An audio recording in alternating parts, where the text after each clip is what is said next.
Hello everyone, তোমাদের সকলকে life with চুরসি চ্যানেলে অনেক অনেক স্বাগত। তো আজকে অনেক দিন পরে আবার একটা ব্লগ নিয়ে এসেছি। তো আজকের ভিডিওটা বেসিক্যালি হতে চলেছে আমার সামার রুটিনের ওপর।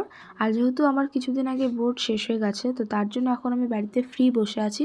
আর সারাদিনে আমি কী করি, চলো আজকে এটাই তোমাদের সাথে শেয়ার করব। প্রথমেই আমাদেরকে সকাল সকাল ঘুম থেকে ওঠার প্রয়োজন, কারণ এটার অনেক বেনিফিট রয়েছে। যেরকম আমাদের এই সকালে ঘুম থেকে ওঠা আমাদের সারা দিনটাকে প্রোডাক্টিভ এবং এনার্জেটিক বানিয়ে দেয় এবং সব কিছু কাজের একটা আলাদাই এনার্জি তৈরি করে। তো তার জন্যই সকাল সকাল দেখতে পাচ্ছ আমি আজকে উঠেছি 6টার সময়। অ্যালার্ম দিয়ে রেখেছিলাম, 2-1 দিন অ্যালার্ম দিব, তারপর থেকে আপনি ঘুম ভেঙে যাবে। তারপর ব্রাশ করে মুখ টুক ধুয়ে আমি চলে যাই আমাদের উঠোনে, 15 মিনিটের মতো হাঁটাহাঁটি করি। এতে আমাদের সকাল সকাল মাইন্ডটাও কিন্তু ফ্রেশ হয়ে যায়। তোমরাও কিন্তু তোমাদের ছাদ বাগান দিয়ে একটু হাঁটাহাঁটি করতে পারো বা উঠোন দিয়ে হাঁটাহাঁটি করতে পারো আমার মতো। তারপর আমি ঘরে চলে আসি এবং ঘরের যত বাসি বিছানা থাকে সেটাকে গুটিয়ে নিই, কারণ সকাল সকাল যদি বিছানাটা পরিষ্কার না থাকে দেখবে আরও ভালো লাগে না। তো দিনের শুরুটা কিন্তু ভালোভাবে করতে হলে আমাদের বিছানাটাকে ভালো করে আগে গুছিয়ে নিতে লাগবে। প্রায় ক্লাস 7 থেকে কিন্তু বিছানা আমিই উঠাই এবং বিছানা আমিই পাতি। তো বলতে গেলে এটা আমার ঘুম থেকে উঠে প্রথম কাজ। সকালবেলা বিছানা আর ঘর দুয়ারটা যদি পরিষ্কার থাকে তাহলে দেখবে সব কাজ কিন্তু এগিয়ে যায়। তো তার জন্য আমি সকাল সকাল এই যে ঝাড়ু নিয়ে দাঁড়িয়ে পড়েছি। তো এটা আমার প্রত্যেক দিনেরই কাজ, ঝাড়ু দেওয়া, ঘরটাকে পরিষ্কার রাখা। তো মা অন্যান্য কাজগুলো করতে থাকে, ততক্ষণ আমি এদিকে ঝাড়ু ঠাড়ু দিয়ে পরিষ্কার করে রাখি। কোনো দিন হয়তো যদি আমার পড়া থাকে সেদিন হয়তো মা দিয়ে দেয়, হয়তো আমি ঝাড়ুটা দিয়ে দিই। আর এই গরমের দিনে এত সুন্দর পাখির ডাক কিন্তু শুনতেই পাওয়া যায়, তাই না? এত সুন্দর পাখির ডাকে সকাল সকাল তাড়াতাড়ি না উঠলে এত সুন্দর দৃশ্যটা কিন্তু মিস করে যায়। তো তারপর দেখতে পাচ্ছ চারিদিকে এত তাড়াতাড়ি ঝলমলে রোদ্দুর উঠে গেছে। তো তারপর আমি ঘরে চলে আসি আমার সেলফ কেয়ার করতে, মানে শুধু সকালবেলা আমি চুলটাই বাঁধি, মুখে আর কিছু মাখি না তেমন। তো শুধু চুলটাকে ভালো করে উপর করে বেঁধে নেব, কারণ যেহেতু গরম পড়ে গেছে তাই চুল খোলা থাকলে প্রচণ্ড অসুবিধা হয়। তো তারপর আমি এখানে চলে গেছি কারি পাতা নিতে। তো এটা আমাদেরই বাড়ির কারি পাতা গাছ। তো কিছুদিন আগে সব পাতা ঝরে গিয়েছিলো, এখন দেখি নতুন পাতা হয়েছে, তাই গিয়ে ছিঁড়ে নিয়ে আসলাম 2-3টে পাতা ডাল। তো আমি কিন্তু আগে রোজই খেতাম, এখন তেমনভাবে খাওয়া হয় না। তাই ভাবলাম আবার এটা আমার রুটিনের মধ্যে রাখি। সকালবেলা যদি তোমরা খালি পেটে এটা খেতে পারো, সেটা তোমাদের শরীরের পক্ষে অনেক ভালো উপকার দিবে।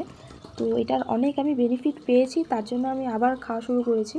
তো তারপর আমি এখানে হালকা গরম জল, কুসুম গরম, একবারে ঠান্ডা জল খাওয়া শুরু করিনি, কারণ হঠাৎ যদি এই সময় খেয়ে নিই তাহলে সর্দি কাশি হয়ে যেতে পারে। তারপর পাতাগুলো চিবিয়ে খেয়ে নিয়ে জলটা আমি খেয়ে নিই।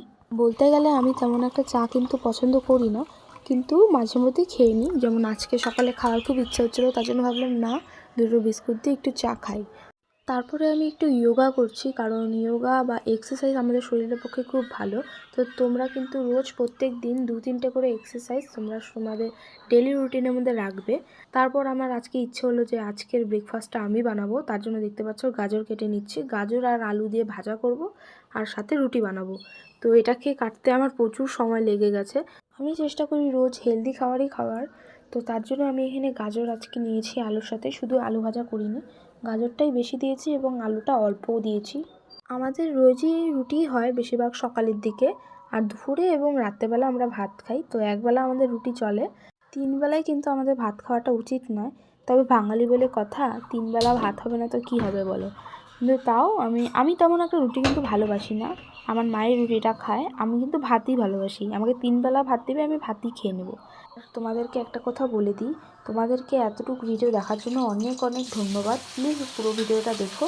আর ভিডিওটা যদি তোমাদের মনের মতো হয়ে থাকে বা তোমাদের যদি কোনো হেল্প বা ভালো লেগে থাকে, প্লিজ চ্যানেলটিকে সাবস্ক্রাইব করে দিও এবং পাশে থাকা বেল বাটনটিকেও টিপে দিও, কারণ তাহলে আমি যত ভিডিও দিব তার নোটিফিকেশান কিন্তু তোমাদের ফোনে চলে আসবে।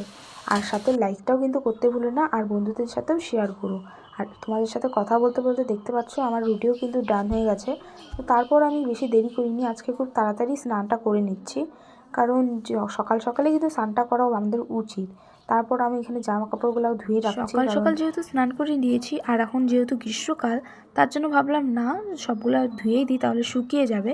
তো তারপর আমি পুজো দিতে চলে গিয়েছিলাম, আর এটা হচ্ছে আমাদের গাছের ফুল। তারপর আমি মানি প্ল্যান্ট গাছটাকে রোদ্রের থেকে নিয়ে আসলাম, কারণ গাছটা একদম ঘরে থাকে, তো তার জন্য রোদ্দুরটা খুব দরকার। তো তার জন্য বাইরে কিছুক্ষণ রেখেছিলাম। তো তারপর এখন আবার ঘরে নিয়ে এসেছি। তো এখন আমি মুখে তেমন স্কিন কেয়ার আমি করি না, গরমের দিনে প্রচণ্ড অসুবিধা হয় মুখে, নাহলে গোটা ওঠা উঠে যায়। তো তার জন্য শুধু স্নান টান করে এসে এখন অ্যালোভেরা জেলটাই মাখবো। আমি যখন রাত্রেবেলা ঘুমোতে যাই তখন আমি এক্সট্রা ক্রিম বা অন্য কিছু লাগিয়ে নিই, কিন্তু দিনের বেলা আমি অ্যালোভেরা জেল বা যখন আরও গরম পড়ে যাবে তখন আমি শুধু গোলাপ জল লাগাই।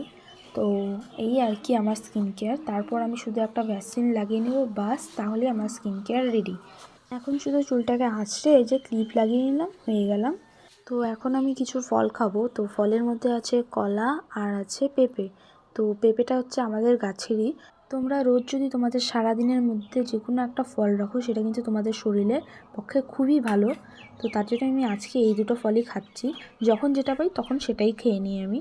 তারপর এখন আমি ভাত খেতে বসে গেছি। তো আজকে লাঞ্চে আছে দেখতে পাচ্ছ স্যালাড আর ভাত আর অল্প একটু বাঁধাকপির তরকারি নিয়েছি। আমি বাঁধাকপির তরকারি তেমন একটা খাই না।